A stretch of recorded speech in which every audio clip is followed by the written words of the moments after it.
साहित्य निधि में आज सुनिए वरिष्ठ साहित्यकार सुभाष नीरव की लिखी हुई कहानी औरत होने का गुनाह। मेरी जुबानी। मैं हूँ सीमा सिंह। होश में आने पर मैंने स्वयं को अस्पताल के एक छोटे से कमरे में पाया।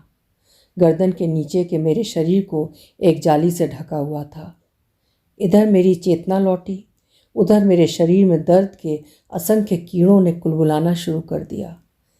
जलन की तीव्र और असहनीय पीड़ा से मैं कराह उठी। ऐसा लग रहा था मानो बिस्तर के नीचे भट्टी दहक रही हो। कमरे का दरवाज़ा खोलकर कोई अंदर आया है। मैंने धीमे से गर्दन घुमाकर देखा। नर्स थी।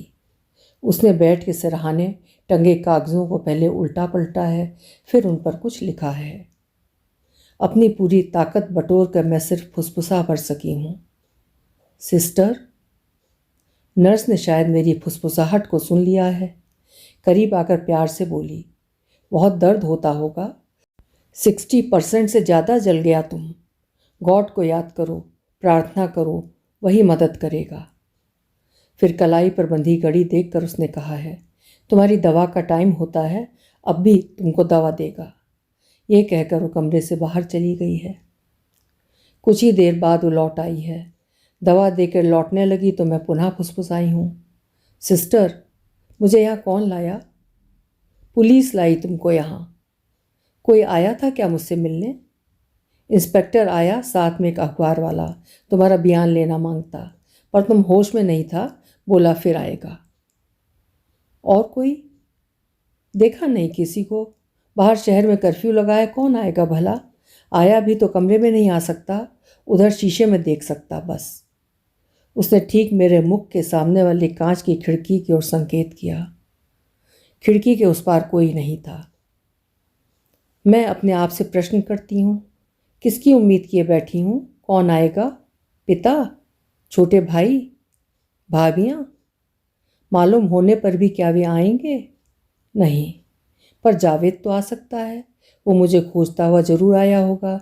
शायद उसे कमरे में नहीं आने दिया गया होगा। वो बाहर खिड़की से ही देखकर लौट गया होगा। दवा के असर से दर्द के कीड़े धीरे धीरे शांत हो रहे हैं। मैं इधर उधर देखती हूँ। कमरा है, दीवारें हैं, छत है, खिड़की है, सन्नाटा है। बिस्तर पर आधी से ज़्यादा जली मेरी देह है। और मेरे जहन में मेरे कड़वे अतीत के पुस्तक के फड़फड़ाते पृष्ठ हैं। चलचित्र की भांति मेरे अतीत का एक एक दृश्य मेरी आंखों के सामने आ रहा है। वे घोर अवसाद से भरे दिन थे मेरे, और मैं गहरी मानसिक पीड़ा से गुजर रही थी। 3 बरस के वैवाहिक जीवन का नरक भोग कर एक दिन मैं अपने मायके लौट आई थी। बेरहमी से कत्ल हुए अपने सपनों की लाश उठाए, भीतर तक टूटी, क्षत विक्षत। पर मायके में आकर क्या मैं मानसिक पीड़ा से मुक्त हो सकी? नहीं, ससुराल से कहीं अधिक मानसिक पीड़ा तो मुझे अपने मायके में झेलनी पड़ी। पिता, भाई, भाभियाँ, कोई भी मेरी गुहार सुनने को तैयार नहीं था। मेरे द्वारा लिए गए निर्णय का तीखा विरोध हुआ था। पति से न बनने का सारा दोष मेरे माथे पर मढ़ा जा रहा था। भाभियों ने उठते बैठते मुझे कोसने में कोई कसर नहीं छोड़ी थी। चली आई मुँह उठाए, कहती हैं छोड़ आई हूँ उस घर को हमेशा के लिए। कहीं ऐसा भी होता है? ब्याही लड़की अपने पति के घर ही अच्छी लगती है, माँ बाप के घर में नहीं। ये सब लोग मुझे उसी यातना गृह में लौट जाने की सीख दे रहे थे। आदमी लाख बुरा हो, पर अपना आदमी अपना होता है। उस घर से कदम बाहर निकाल कर तुमने बहुत बड़ी भूल की है। अभी भी कुछ नहीं बिगड़ा है, तुम्हें लौट जाना चाहिए। उन दिनों पिता का घर साधु संतों और स्थानीय नेताओं का डेरा बना हुआ था। पिता और दोनों भाई उनकी आवभगत में और उनके निर्देशों के अनुपालन में दिन भर व्यस्त रहते थे। मेरा दुख उनके लिए कोई मायने नहीं रखता था। एक दिन पिता ने आदेशात्मक स्वर में मुझसे कहा, मैंने प्रकाश से बात कर ली है, कुछ एक दिन में वो आ रहा है तुम्हें लेने। चुपचाप उसके संग चली जाना, बखेड़ा खड़ा करने की ज़रूरत नहीं है, समझी? ये वे दिन थे जब अपने काले अतीत को कंधों पर उठाए मैं पीड़ादायक वर्तमान से जूझ रही थी, और भविष्य मुझे पूरी तरह अंधकार में दिखता था। कहीं रोशनी की कोई किरण नज़र नहीं आती थी। ना खाने को मन करता था, ना पीने को, ना सोने को, ना जागने को। ना मुझसे कोई प्यार से बोलकर राजी था, ना मैं किसी से बात करके अपने दुख को बढ़ाना चाहती थी। जीवन नीरस और अर्थहीन लगने लगा था। और जब प्रकाश के आने से पहले मुझे नौकरी का नियुक्ति पत्र मिला, मैंने मायका छोड़ दिया और किराए पर एक छोटा सा मकान लेकर अलग रहने लगी। ऐसे में अगर कोई था जो मेरी पीड़ा को समझ रहा था, मेरे हर छोटे बड़े काम में मददगार साबित हो रहा था, तो वो था जावेद। जावेद से मेरा परिचय एक नौकरी के इंटरव्यू के समय हुआ था। वो स्वयं भी इंटरव्यू देने आया था। छोटी सी हमारी बातचीत धीरे धीरे प्रगाढ़ मित्रता में बदल गई थी। जावेद का पल भर का साथ मेरी तकलीफ़ों पर मरहम के फाहे लगा देता। कुछ पल को ही सही, मैं अपना दुख भूल जाती।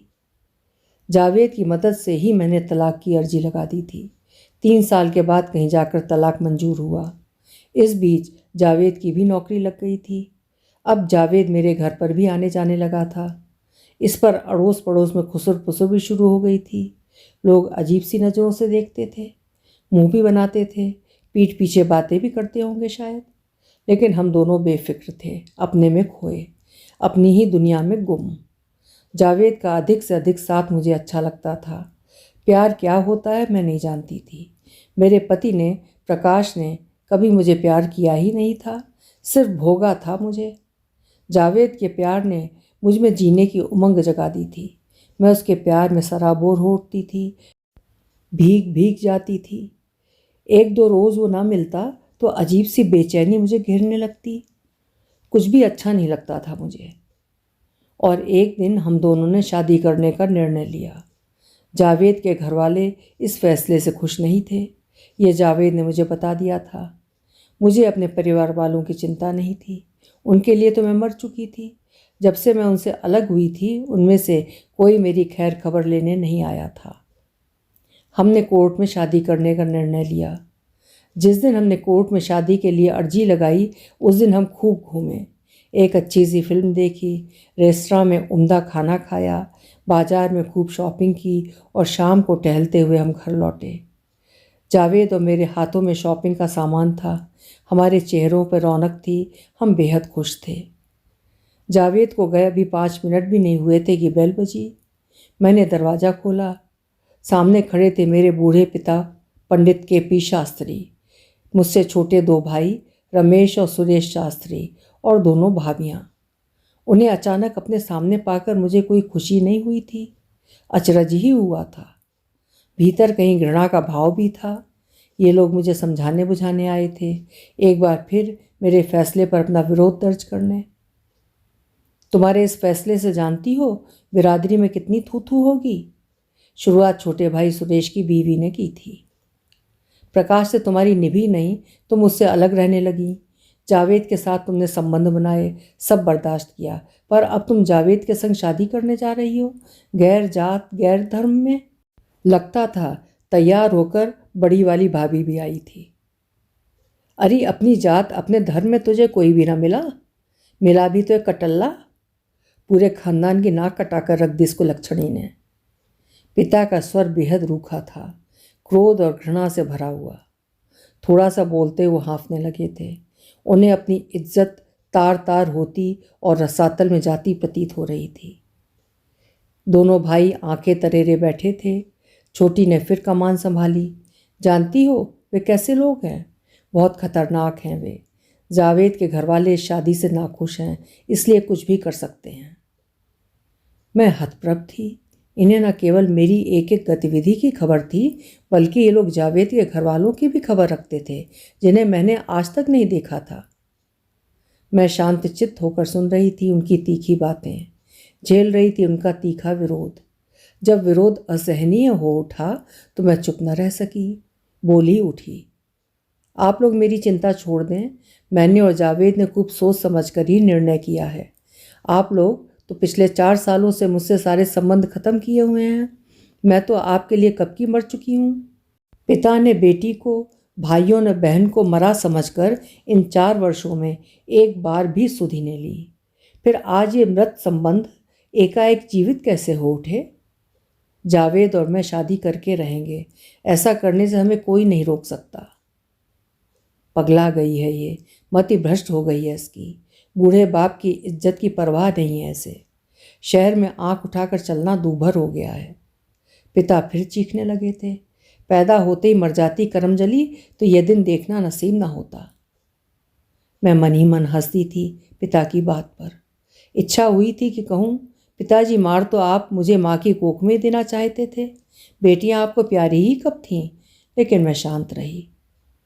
देखो दीदी, पहले बहुत मिट्टी पलीद हो चुकी है हमारी, अब अपना फैसला बदल लो वरना। ये चेतावनी भरा स्वर था छोटे भाई सुरेश का। वरना? मैंने प्रश्न सूचक दृष्टि सुरेश के चेहरे पर गड़ा दी। ये नहीं मानेगी, उस जावेद के बच्चे का ही कुछ करना होगा। रमेश ने सुरेश की धमकी को स्पष्ट कर दिया। मुझे लगा कि अब बर्दाश्त की सारी सीमाएं खत्म हो चुकी हैं। मैं लगभग चीख ही उठी थी। आप लोगों को जो करना हो कर लीजिए और यहाँ से चले जाइए। वे गुस्से में बड़बड़ाते हुए चले गए थे और मैं न जाने कितनी देर तक संज्ञा विहीन सी बैठी रही थी। दिन भर एक बेचैनी सी छाई रही थी। किसी भी काम में मन नहीं लगा था। एक उथल पुथल सी मची थी मेरे भीतर। सोच रही थी कि जब स्त्री का एक स्वतंत्र फैसला तक बर्दाश्त नहीं होता तो किस स्त्री स्वतंत्रता का ढोल पीटा जाता है। स्त्री के जन्म का विरोध, उसकी इच्छा का विरोध, उसके स्वतंत्र फैसले का विरोध। औरत तो जीती ही विरोधों के बीच है, जन्म से लेकर मृत्यु तक। उसके स्वतंत्र अस्तित्व को कहाँ स्वीकार किया जाता है। माँ बताया करती थी हमें अपने पास लिटाकर अकेले में, हम अनचाही बेटियों के जन्म को लेकर अनेक बातें। तब मैं बहुत छोटी थी, माँ की बातें मेरी समझ में नहीं आती थीं। बड़ी होने पर मौसी से जाना था उन बातों को, और जाना था माँ के दर्द को, उसकी पीड़ा को। 2 लड़कियों के बाद माँ जब फिर से उम्मीद से हुई तो दादी से लेकर पिता तक का स्वर था, इस बार हमें लड़की नहीं लड़का चाहिए, समझी। ये एक हुक्म था एक औरत के लिए, मानो ये सब औरत के वश में हो। आदमी चाहे तो उसकी इच्छा पूर्ति के लिए वो अपने गर्भ में लड़के के बीज ही ग्रहण करे, जैसे ये औरत के हाथ में हो कि वो गर्भ में आकार लेती लड़की को हटाकर वहाँ लड़के को प्रत्यारोपित कर दे। मेरे जन्म पर घर में शोक जैसी स्थिति थी। चूँकि मैंने जन्म लेकर उनकी इच्छाओं पर कुठाराघात किया था, अतः कोई मेरी सूरत देखने को तैयार नहीं था। गोद में उठाकर प्यार करना तो दूर की बात थी।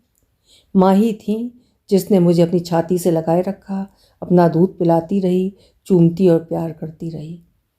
मैं अभी साल भर की भी नहीं हुई थी कि माँ को फिर उसी यंत्रणा से गुजरना पड़ा। माँ जैसे एक मशीन थी। जब तक इन लोगों की इच्छा पूर्ति न हो जाती, जब तक उन्हें कुल का दीपक न मिल जाता, उसे वे इस यंत्रणा से कैसे मुक्त कर सकते थे। माँ ने इस बार भी लड़की को जन्म दिया था, किंतु मरी हुई लड़की को। पिता और दादी ने राहत की सांस ली थी। फिर माँ ने एक के बाद एक 2 बेटे जने। दूसरे बेटे के जन्म के बाद माँ को न जाने क्या हुआ कि वो सूख कर पिंजर हो गई और एक दिन उसने सदैव के लिए आंखें मूंद लीं। माँ की मौत पर घर में किसी को कोई विशेष दुख नहीं हुआ था, सिवाय हम बहनों के। माँ ने हमें कभी दूसरी नज़र से नहीं देखा था, मगर माँ के निधन के बाद हमने महसूस किया कि भाइयों के आगमन के बाद हमारी घोर उपेक्षा शुरू हो गई थी। लड़कियों को पढ़ा लिखा कर क्या करना है, इनसे क्या हमें नौकरी करवानी है वाली मानसिकता के तहत हमें स्कूल भी नहीं भेजा गया था। हम तो घर के कामकाज के लिए ही जन्मी थीं। इसी में हमें निपुण होना चाहिए था, ताकि शादी के बाद ससुराल में चौका बर्तन झाड़ू बुहार से लेकर सुई धागे तक के घर के सारे काम हम बखूबी निभा सकें। हमें इस घेरे में से बाहर नहीं निकलना था, चूँकि हम लड़कियां थे। औरत होना एक गुनाह ही तो है, जिसकी सज़ा हमें बचपन से ही मिलनी प्रारंभ हो जाती है, ताकि हम उसकी अभ्यस्त हो सकें। बड़ी बहन शांता 7 बरस की हुई कि उसे मियादी बुखार ने घेर लिया। दवा दारू ठीक से ना हो सकने के कारण वो चल बसी। अब इतने बरसों बाद लगता है शायद जानबूझकर ही उसकी सही दवा दारू नहीं की गई थी। 3 अनचाही लड़कियां उस घर में सांस ले रही थीं। एक मर भी गई तो कोई फर्क नहीं पड़ने वाला था। मुझसे बड़ी रूपा 6 बरस की थी, दुबली पतली। शांता के न रहने पर घर का सारा कामकाज हम दोनों बहनों पर आ पड़ा। दूध तो हमें कभी नसीब ही नहीं हुआ था। दूध दोनों भाई पीते थे या पिता। दादी का विचार था कि मर्दों को दूध घी ठीक से मिलना चाहिए, क्योंकि सारे घर का बोझ उन्हीं के कंधों पर रहता है। एक दिन मौसा हमारे घर आए। उनकी शादी हुए कई बरस बीत गए थे, लेकिन अभी तक संतान न हुई थी।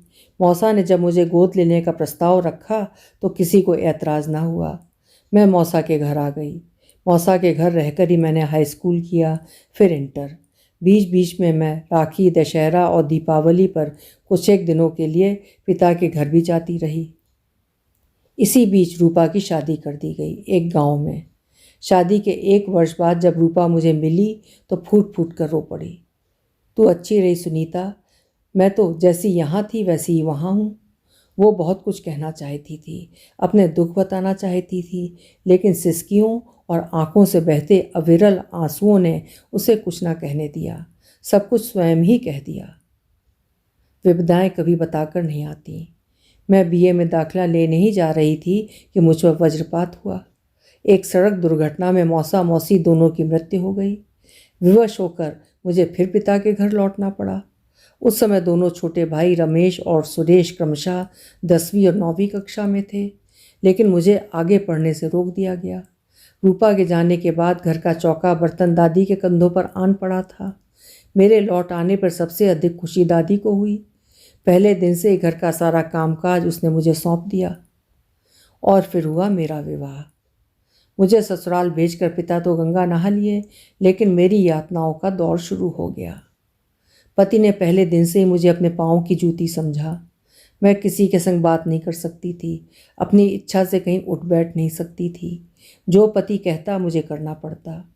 अपनी इच्छा अनिच्छा को भूलकर उसकी हर इच्छा की पूर्ति मुझे तत्काल करनी पड़ती। जरा सी कोताही होते ही न सिर्फ गंदी गालियों की बौछार आरंभ हो जाती, उसके हाथ पैर भी चलने लगते। उसे खाने को उम्दा भोजन चाहिए था, पीने को शराब और भोगने को औरत का जिस्म। विरोध करने का हक कहाँ था? विवाह का लाइसेंस लेकर वो दिन रात पत्नी से बलात्कार करने को स्वतंत्र था। ससुराल में घर के अन्य सदस्यों को मुझसे कोई सहानुभूति नहीं थी। सास और ननदें थीं जो औरत होकर औरत पर होते अत्याचार से दुखी प्रतीत न होती थीं। उल्टा मुझे ही सीख दी जाती। अब भाई तेरा खसम है, कमाता है, घर चलाता है, पूरे घर का स्वामी है, जैसा कहेगा करना तो पड़ेगा, जिस हाल में रखेगा रहना पड़ेगा। औरत की खुशी आदमी की खुशी में ही होती है। दिन भर के काम काज से थकी मेरी देह रात को घड़ी भर आराम करना चाहती, मगर आराम कहाँ था। रात होते ही पति हिंस पशु का रूप धारण कर लेता। रात भर मेरी देह नोचता रौंदता रहता। मेरी पीड़ा, मेरी तकलीफ का उसे तनिक भी ख्याल न था, बल्कि मुझे उत्पीड़ित करके देह सुख भोगने में उसे कुछ अधिक ही मजा आता। एक दिन किया था विरोध तो देह पर गहरे नील उभार दिए थे उसने। ये था मेरा काला अतीत, कड़वा, घिनौना और दुख भरा। इस अतीत को याद करके मैं उस रात सो न सकी। अपने इस कड़वे अतीत से मैं कट जाना चाहती थी, जीना चाहती थी अपनी ज़िंदगी अपने ढंग से, अपनी इच्छानुसार। लेकिन स्त्री विरोधी समाज में क्या ऐसा संभव था? लंच का समय था। चपरासी ने आकर बताया, आपसे मिलने कोई लड़की आई है, रिसेप्शन पर बैठी है। लड़की? कौन हो सकती है? इसी उधेड़-बुन में मैं जब रिसेप्शन पर पहुंची तो वहाँ छरहरे बदन की एक खूबसूरत सी अनजानी लड़की को बैठा पाया। मुझे देखते ही वो उठ खड़ी हुई। आप सुनीता? हाँ, पर? मैं शहनाज, जावेद की बहन। मैं शहनाज से पहली बार मिल रही थी। मैं उसे लेकर कैंटीन में आ गई। एक कोने में खाली पड़ी कुर्सियों पर हम बैठ गए। मैंने चाय का ऑर्डर दिया। शहनाज के चेहरे पर अपनी दृष्टि स्थिर करते हुए मैंने पूछा, कहो शहनाज, कैसे आना हुआ? मैं आपको भाभी जान कह सकती हूँ? मैं मुस्कुरा दी। तुम्हारी मर्जी, पर पहले ये बताओ तुम्हें मेरा पता किसने दिया? जावेद भाई आपसे शादी करने की जिद ठाने बैठे हैं। घर में अक्सर आपको लेकर बातें होती हैं। आप कहाँ रहती हैं, कहाँ काम करती हैं, आपके माँ बाप कौन हैं, कहाँ रहते हैं, आपकी अपने पति से क्यों नहीं बनी, सब बताया है जावेद भाई ने। वो तो अम्मी अब्बू को आपसे मिलाना भी चाहते थे कि एकाएक ये हादसा हो गया। हादसा? आपको मालूम है जावेद भाई पर किसी ने कातिलाना हमला करने की कोशिश की। जावेद पर हमला? मैं घबरा उठी। कब? कहाँ? कैसा है जावेद? मैं एक सांस में पूछ गई। पिछले शनिवार रात 9 बजे जब वो खलासी मोहल्ले के पास से गुजर रहे थे, कुछ लोगों ने उन्हें घेर कर मारने की कोशिश की, मगर जावेद भाई किसी तरह वहाँ से भागने में कामयाब हो गए। पीछे से फेंका गया चाकू उनकी दाईं बाजू को छीलता हुआ निकल गया। घबराने की बात नहीं है, हल्का सा जख्म है, घर पर आराम फरमा रहे हैं। पिछले 3-4 दिन से जावेद का मुझसे न मिलने का कारण मेरी समझ में अब आया। तुम मुझे जावेद से मिला सकती हो? अभी नहीं, आपको थोड़ा इंतज़ार करना होगा। घर में कोहराम मचा है, भाईजान को बाहर निकलने की सख्त मनाही है। कुछ देर रुककर शहनाज ने फिर कहना प्रारंभ किया। घर वालों को राजी ना होता देख जावेद भाई ने घर में ऐलान कर दिया था कि वो आपसे कोर्ट में शादी करने जा रहे हैं। अम्मी अब्बू तो हल्के से विरोध के बाद शायद मान भी जाते, मगर क्या? दादू जान और चचा जान बहुत गुस्से में हैं, बेहद बौखलाए हुए हैं। जब से जावेद पर हमला हुआ है, मामू जान भी उनके साथ हो गए हैं। वे इस शादी के सख्त खिलाफ हैं, इसे वे अपनी तौहीन समझ रहे हैं। उनका मानना है कि जो उनकी मस्जिद नेस्तनाबूद कर दें, जो उनके दुश्मन हों, उन काफिरों की बेटी को वे अपने बहू बनाएं, ऐसा हरगिज़ नहीं हो सकता। दादू जान ने तो साफ कहा कि अगर क्या? इस बीच चाय आ गई थी। चाय पीते हुए शहनाज धीमे स्वर में बोली, भाभी जान, आप कुछ रोज़ के लिए शहर छोड़ दें, भाईजान से ना मिलें, इसी में भलाई है। उसकी आवाज़ बेहद घबराई हुई थी। मैंने देखा उसकी आंखें गीली हो उठी थीं। शहनाज, ये मशवरा तुम दे रही हो या किसी ने? ये मशवरा मेरा है और अम्मी जान का है। कुछ देर बाद शहनाज चली गई। इसके बाद ऑफिस के काम में मेरा मन नहीं लगा। एक अजब सी बेचैनी हो रही थी। शाम को घर लौटकर भी चैन नहीं पड़ा। कुछ पकाने खाने को भी दिल नहीं किया। जावेद को लेकर परेशान रही। शहनाज का चेहरा, उसकी डबडबाई आंखें, उसका मशवरा याद आता रहा। मुझे अधिक इंतज़ार नहीं करना पड़ा था। 2 दिन बाद ही जावेद मुझसे मिला, मेरे ऑफिस के बाहर, शाम 5 बजे। एक रेस्टोरेंट में बैठकर हमने बातें की। जावेद बोला, बाहर चला गया था इसलिए मिलना नहीं हुआ। तुम्हारी बाजू का घाव कैसा है? मैंने उसके झूठ को नज़रअंदाज करते हुए पूछा। कैसा घाव? उसने अचकचा कर पूछा। जावेद, कौन थे वे लोग? जावेद और बनने की कोशिश करता कि मैंने कहा, जावेद, शहनाज ने मुझे सब बता दिया है। कब मिली थी वो तुमसे? 3 दिन हुए, ऑफिस में आई थी। जावेद चुप हो गया। तुमने बताया नहीं कौन लोग थे वे? नहीं जानता, होंगे कोई गुंडे बदमाश, अकेला पाकर लूटना चाहते होंगे। तुम कुछ छिपा रहे हो, मैंने उसकी आंखों में झांकते हुए कहा। नहीं नहीं, छिपाना क्या? फिर बात का रुख बदलते हुए बोला, चाय कॉफ़ी में ही टरकाना चाहती हो या कुछ खिलाओगी भी? बहुत भूख लगी है, तो कुछ खाना चाहता हूँ। मैंने जावेद को अधिक कुरेदना ठीक नहीं समझा। टेबल थपथपाते हुए उसके हाथों को अपने हाथों से ढकते हुए मैंने स्वर में मिठास लाकर पूछा, अच्छा बताओ क्या खाओगे? तुम्हें। उसने अपना मुंह मेरी ओर बढ़ाया। धत! मैंने झटके से अपना चेहरा पीछे करते हुए उसके सिर पर हल्की सी चपत लगाई और बोली, रेस्तरां में बैठकर खाओगे, भूखे कहेंगे। रेस्तरां से निकले तो अंधेरा गाढ़ा हो चुका था। जावेद मुझे गली के मोड़ तक छोड़कर चला गया। दिसंबर माह की ठंड थी। सुबह जल्दी उठने को मन नहीं करता था। उस दिन वैसे भी छुट्टी थी। मैं देर से उठी, पानी गर्म करके नहाई और गीले बालों को तौलिए से लपेटकर अपने लिए नाश्ता बनाने की सोच ही रही थी कि जावेद आ गया। वो बेहद घबराया हुआ सा लग रहा था। मैं कुर्सी खींचकर उसके सामने बैठ गई। क्या बात है जावेद, बहुत घबराए हुए से हो? न जाने क्या होने वाला है सुनीता, शहर के हालात ठीक नहीं लगते।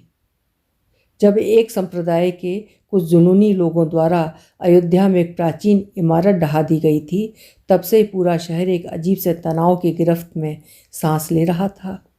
हिंदू मुसलमान की लगभग बराबर सी आबादी वाले इस छोटे से शहर में एकाएक हर तरफ हरे और केसरिया झंडों की बाढ़ सी आ गई थी। एक हिस्सा खुश था, आह्लादित था, नाच रहा था, तो दूसरा हिस्सा खामोश था, भीतर ही भीतर तड़प रहा था, उबल रहा था। मैंने जावेद के सिर में प्यार से उंगलियां फिराते हुए कहा, कुछ नहीं होगा, कुछ एक दिन का ज्वार है, खुद ब खुद शांत हो जाएगा। मुझे डर है कुछ दिन का यह ज्वार अपने पीछे तबाही के मंजर न छोड़ जाए।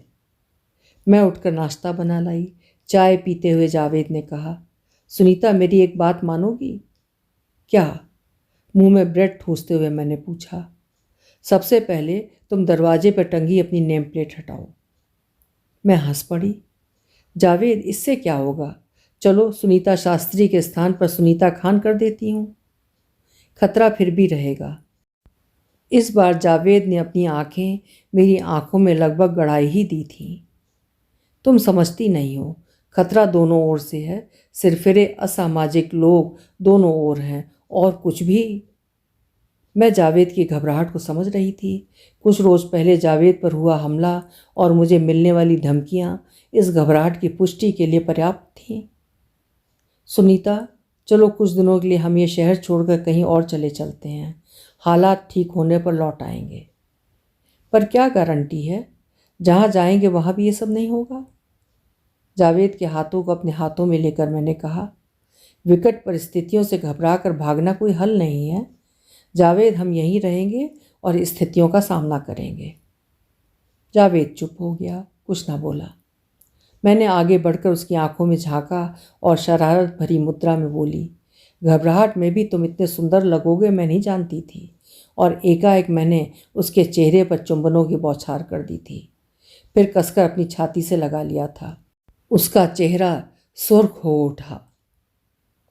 एकाएक शहर में वारदातें होने लगी थीं, बाजार बंद होने लगे थे, स्कूल कॉलेजों में सन्नाटा था, सड़कें सुनसान दिखती थीं, हरे और केसरिया झंडे सक्रिय हो उठे थे। जाने क्या होने वाला था, कौन सी कयामत आने वाली थी। पिछले 2 दिन से जावेद भी मुझसे नहीं मिला था। रात के 8 बजे थे। मैं बिस्तर में लेटी कोई किताब पढ़ रही थी कि मेरा ध्यान बार बार शहर में हो रही वारदातों की ओर चला जाता था और जावेद को लेकर मैं परेशान हो उठती थी। एकाएक बाहर गली में हल्का सा शोर हुआ। उठकर खिड़की से झांका। कुछ लोगों का हुजूम दिखाई दिया। कौन लोग थे वे? अंधेरा होने के कारण पहचान पाना कठिन था।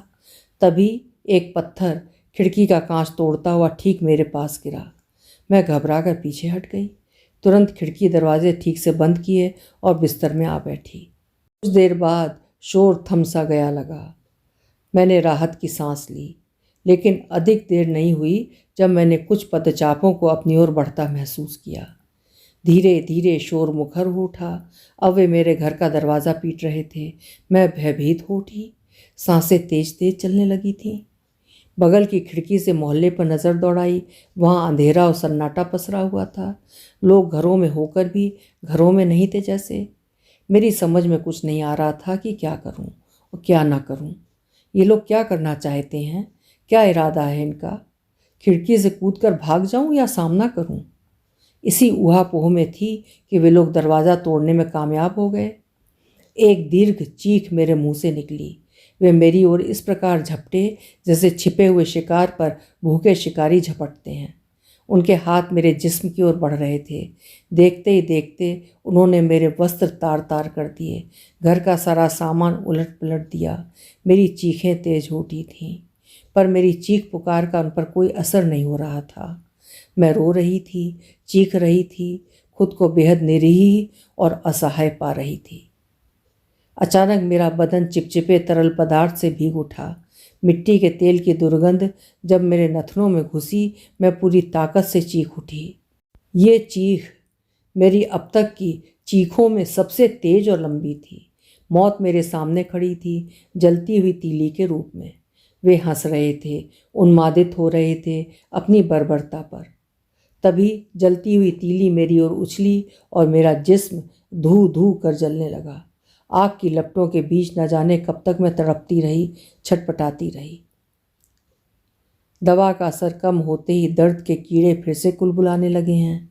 मैं सामने कांच की खिड़की के पार देखती हूँ, शायद कोई अंदर झांक रहा है। कौन हो सकता है? जावेद? तभी धीमे से दरवाज़ा खुलता है। मेरी गर्दन हौले से दरवाजे की ओर घूम जाती है। एक वर्दीधारी व्यक्ति नमूदार होता है। उसके पीछे पीछे एक और व्यक्ति गले में कैमरा लटकाए प्रवेश करता है। दोनों मेरी ओर बढ़ते हैं। कैमरे वाला व्यक्ति कई कोणों से मेरा चित्र खींचता है। वर्दीधारी व्यक्ति मुझसे प्रश्न करता है। मैं जवाब देना चाहती हूँ, पर आवाज़ मेरा साथ नहीं देती। मुझे खामोश देखकर वो खींच उठता है। फिर एक फ़ोटो मेरी आंखों के ऐन सामने लाकर पूछता है, इसे पहचानती हो? ये तो जावेद का फ़ोटो है। भीतर की सारी ताकत बटोर कर मैं फुसफुसाती हूँ, क्या हुआ इसे? कल रात ये तुम्हारे घर की ओर जा रहा था, तभी कुछ पागल लोगों की भीड़ के हमले का शिकार हो गया, जान से मार डाला इसे। मुझे लगा धरती डोल रही है। वर्दीधारी व्यक्ति न जाने क्या क्या पूछे जा रहा है। वो क्या पूछ रहा है मेरी समझ में कुछ नहीं आ रहा है। मुझे सिर्फ उसके होंठ हिलते दिखाई देते हैं। धीरे धीरे वे दोनों धुंधली आकृतियों में बदलते जा रहे हैं। धुंधली आकृतियाँ भी गायब होती जा रही हैं। मेरी आंखों के आगे गाढ़ा काला अंधेरा छाता जा रहा है। मेरी सांसों की नैया डूब रही है। दर्द के महासागर में चंद सांसों की छोटी सी कश्ती अपने आप को डूबने से आखिर बचा भी कब तक सकती है। अभी आप सुन रहे थे सुभाष नीरव जी की लिखी हुई उनकी चर्चित कहानी औरत होने का गुनाह।